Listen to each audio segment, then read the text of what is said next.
My name is Megan. I am 33 years old. I live in a small house in Indiana with my husband, Paul. We have been married for 6 years. We don't have children. Sometimes I think that was a mistake, but I'm not sure anymore. I work at a small office. I answer phone calls and type on the computer. It is not a big job. I don't earn much money, but I go to work every day. I always try my best. Paul works at a clothing store. He is a manager.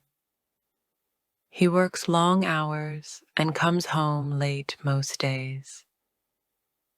He doesn't talk much when he gets home. When we first met, everything felt warm and easy. We met at a friend's dinner. He sat across the table from me. He smiled at me, and I smiled back. He had a quiet voice and kind eyes. After dinner, we talked outside. He asked if he could call me. I said yes. He called the next day. We talked for hours. He made me laugh. He listened when I spoke. We went on a few dates. He brought me flowers. He liked to hold my hand when we walked. After some time, he told me he loved me. I said it back. It felt real.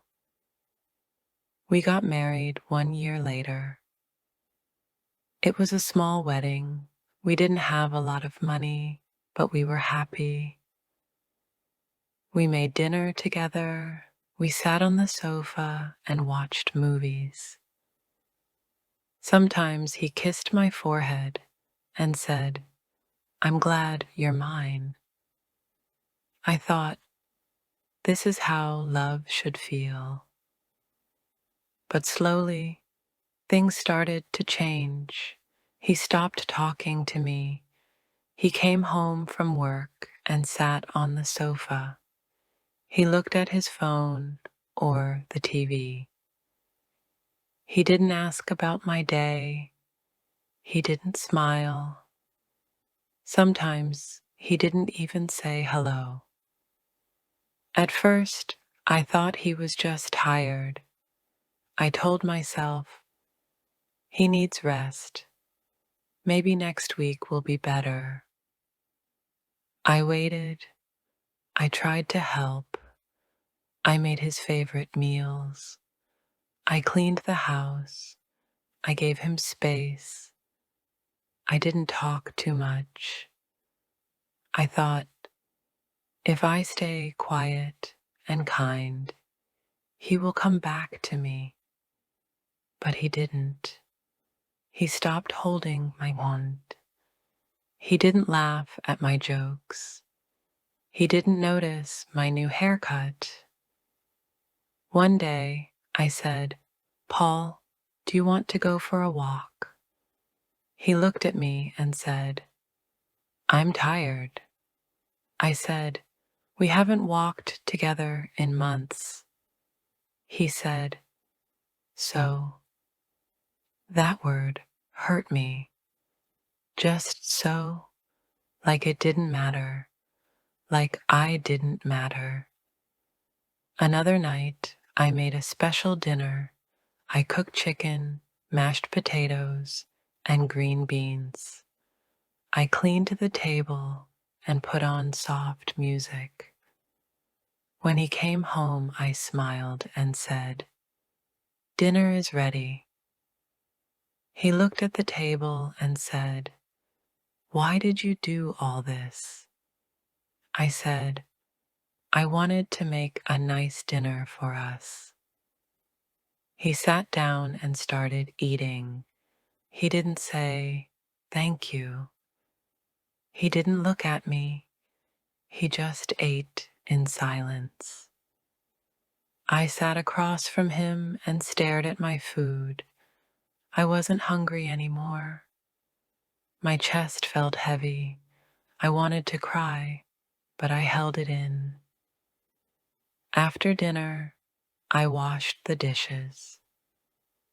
He went to the living room and turned on the TV. That night, I asked him, "Are you okay? Did I do something wrong?" He said, "I'm fine. You always ask too many questions." His voice was cold. I said nothing more. I just went to bed early. In bed, I stared at the ceiling. I thought, where did we go wrong? Why do I feel so alone? I still tried. I still made coffee for him in the morning. I still folded his clothes. I still asked about his day, but he never asked about mine. He never smiled. He never touched me. It felt like I had lived with a stranger. One evening, I bought a small plant for the window. I thought it would bring some life into the room. When Paul came home, he looked at it and said, "Why are you wasting money on plants?" I said, "It was only $5. He said, "Still a waste." I said nothing. I didn't want to fight. I just stood there and looked at the plant.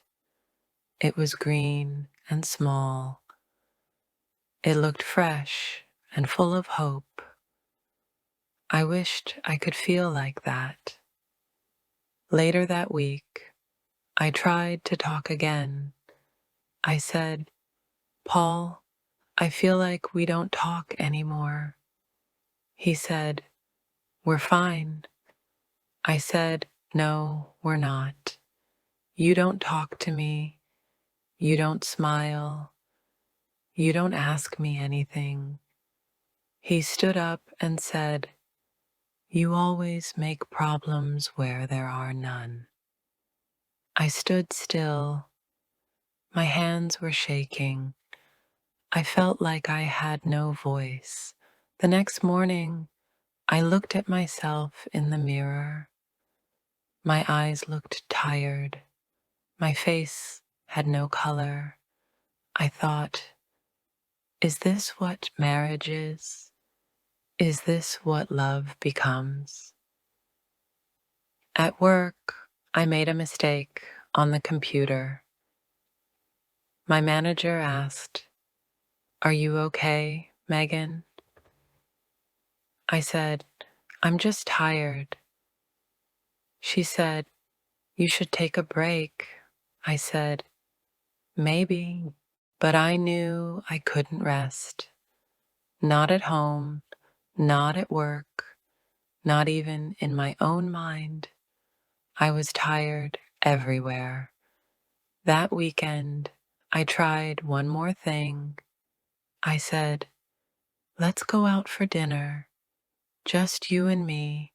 He said, "I don't feel like it." I said, "We never go out anymore." He said, "Then go by yourself." I didn't cry in front of him, but I cried in the shower that night. I cried quietly so he wouldn't hear me. I sat on the floor and let the water run. I thought, why am I still trying? He doesn't see me. He doesn't care. I started to hide my sadness. I smiled in front of people.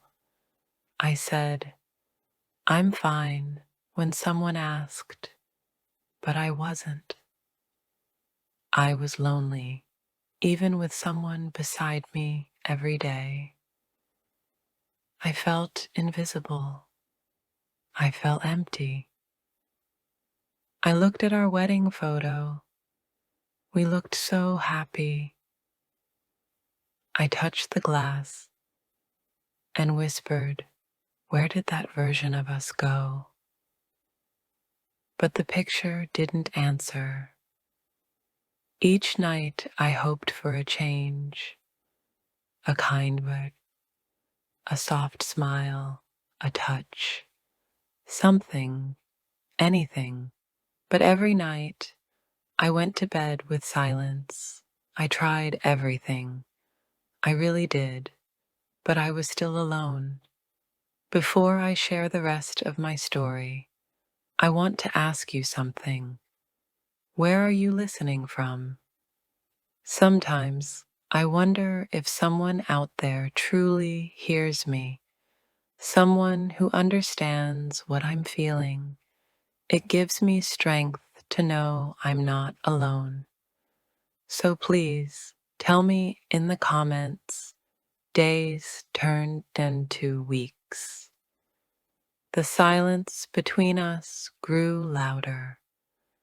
We still lived in the same house, but it didn't feel like home.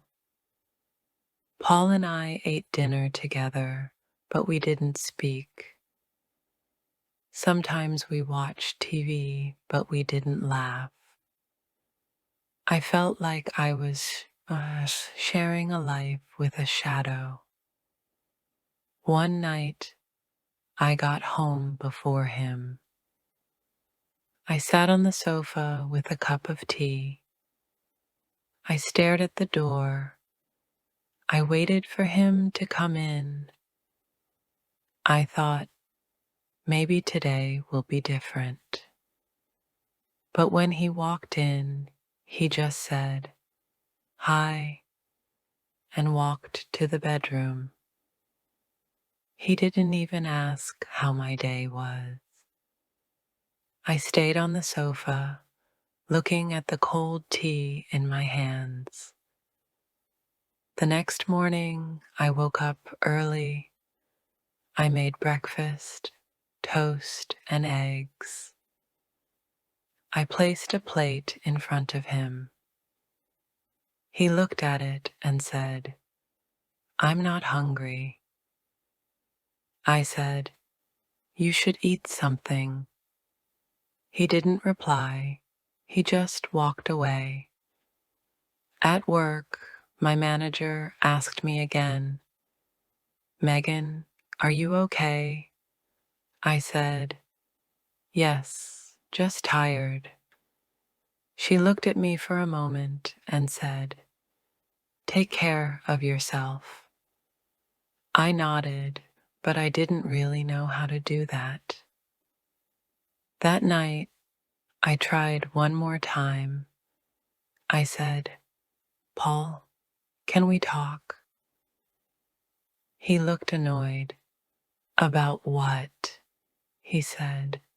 "About us," I replied. "I feel like we're not okay." He shook his head. "Not this again," he said. "You're always trying to talk about feelings. I'm just tired. That's all." I said, "But it's been months like this." He stood up and said, "I don't want to fight." I didn't want to fight either. I just wanted to feel loved. I just wanted to feel seen. The next weekend, I visited my sister, Laura. She lives in a nearby town. When I walked into her house, she hugged me. "You look tired," she said. I smiled a little. "I guess I am." We sat in her kitchen and drank tea. She asked, "How is Paul?" I looked down. I didn't know what to say. "We don't talk much," I said. "It's been hard." She was quiet for a moment. Then she said, "You don't have to stay unhappy. You know that, right?" I nodded slowly, but I wasn't sure I believed it. I still hoped Paul would change. That night, I came home to an empty house. Paul had left a note on the table. It said, "Went out with friends. Don't wait up." Just one short sentence. No kind words. No care. I held the note in my hand and stared at it. It felt colder than silence. I sat on the sofa and cried. I cried for the woman I used to be. I cried for the love we used to share.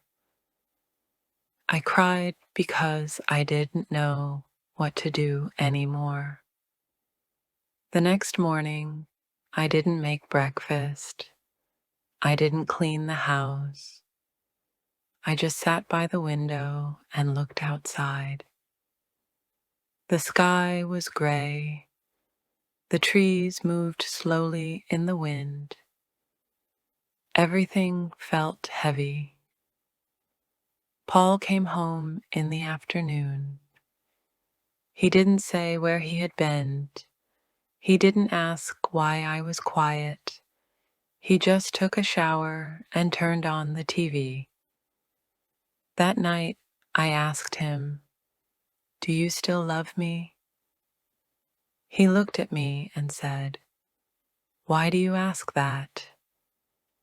I said, "Because I don't feel it. You never talk to me. You don't touch me. You act like I'm not here." He didn't answer right away. Then he said, "I don't know how I feel." Those words broke my heart. I went to bed early again. I turned off the light and closed my eyes, but I couldn't sleep. I kept hearing those words. I don't know how I feel. The next few days were the same. Quiet mornings, silent dinners, no smiles, no hugs, no love. I started to feel like I was fading. One evening, I opened my closet and looked at my old clothes. I found a dress I wore on our first date. It was blue with small flowers. I held it in my hands and smiled a little. I remembered how Paul looked at me that day, like I was special. Now he didn't even look at me at all. I put the dress back in the closet. I sat on the bed and thought, why am I still trying? He doesn't see me. He doesn't love me. He doesn't care. The next morning, I called my sister. I said, "Can I come stay for a few days?" She said, "Of course, any time." When Paul came home that evening, I told him, "I'm going to stay with Laura for a few days." He looked surprised. "Why?" he asked. I said, "Because I need time to think." He said, "Are you leaving me?" I said, "I don't know, but I can't keep living like this." He didn't try to stop me. He just said, "Okay." I packed a small bag and left. As I walked out the door, my hands were shaking. My heart was beating fast. I didn't know what would happen next, but I knew I had to go. At Laura's house, I felt something I hadn't felt in a long time. Peace. Her home was warm and full of life. She made tea. She made jokes. She asked how I was. She looked me in the eyes and listened. I told her everything. I told her about the silence, The cold answers, the empty house. She held my hand and said, "You didn't do anything wrong." For the first time in months, I cried in front of someone, and it felt okay. After a few days, Paul sent me a message. It said, "Are you coming back?" I stared at the message for a long time. Then I put down the phone.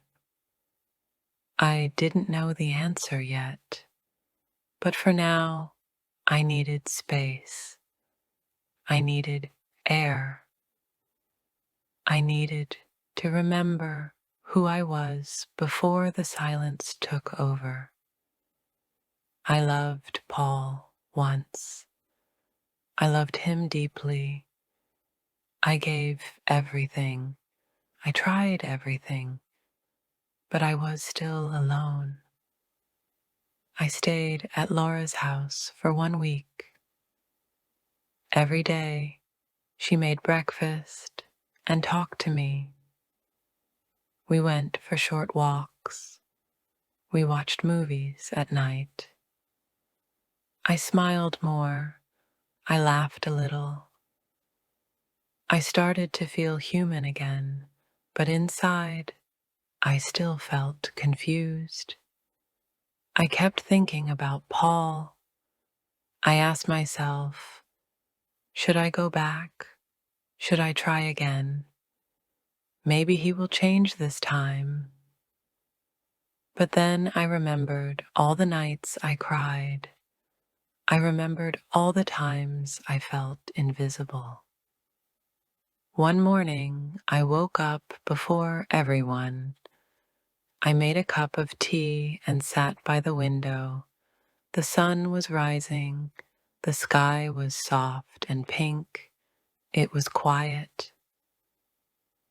I thought about my life. I thought about the woman I used to be, the woman who danced in the kitchen, the woman who wore red lipstick, the woman who believed in love. Where was she now? I whispered, "I miss you," to myself. Later that day, Paul sent another message. It said, "Let's talk." I didn't reply right away. I waited. I needed time. In the evening, I sat with Laura and told her about the message. She asked, "Do you want to see him?" I said, "I don't know, but I need to hear what he has to say." 2 days later, I went back to the house. It felt strange to walk into the place that used to feel like home. Paul was in the kitchen. He looked surprised when he saw me. We sat down at the table. He looked nervous. He said, "I didn't know you felt that lonely." I said, "I told you many times." He looked down. I didn't listen. I thought things were okay. I said, "You didn't see me. You didn't speak to me. I lived with you, but I was alone." He was quiet. Then he said, "I don't know how to fix it." I looked at him. "I don't know either, but I can't go back to that silence." And he said, "Do you still love me?" I didn't answer right away. Then I said, "I loved you with everything, but now I don't feel safe. I don't feel close. I don't feel married." He looked hurt. "Are you leaving me?" I said, "I don't want to live like strangers anymore. I need something better. We sat in silence for a long time. Finally, I said, I'll stay with Laura for now.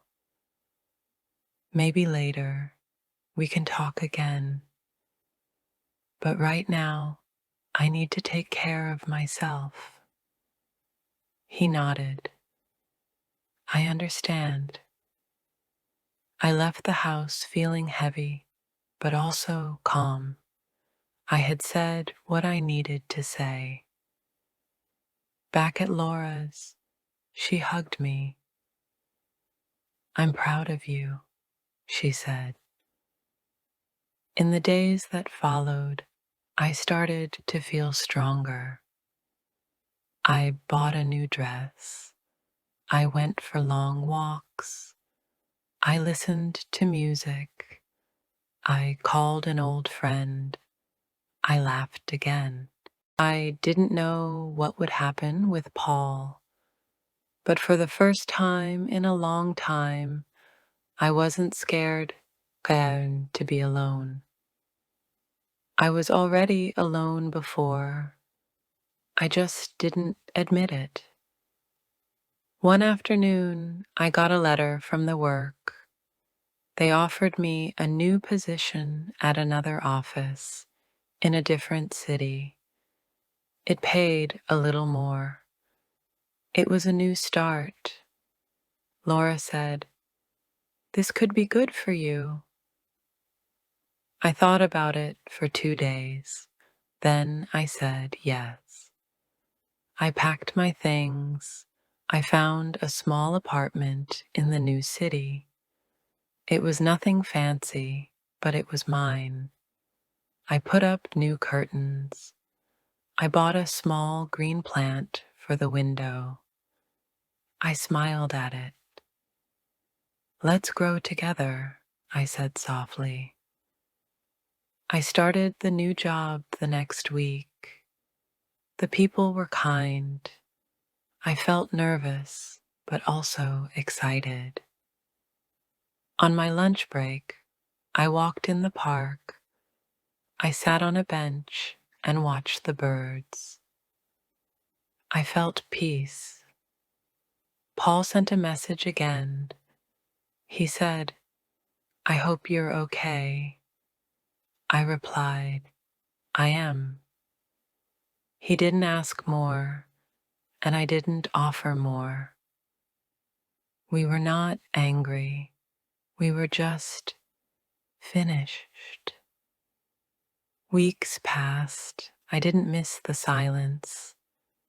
I didn't miss the cold stares. I didn't miss walking on eggshells. I missed the idea of love, but not the pain. One Sunday, I woke up early. I made pancakes just for me. I played music in the kitchen. I danced a little while. I waited for the coffee. I looked in the mirror and saw myself smiling. It had been a long time. Later that day, I went to a bookstore. A woman there said, "That's a good story," when she saw the book in my hand. We talked for a while. She said her name was Emily. She was kind. She asked if I wanted to join a book club. I said, "Maybe I will." I walked home and felt light. I had no plan, no perfect story, but I had space and I had hope. I still believed in love, but now I also believed in myself. I was not waiting for someone to save me. I was saving myself. I tried everything. I gave all my love. I gave all my heart. But in the end, I had to choose myself because love should not feel lonely.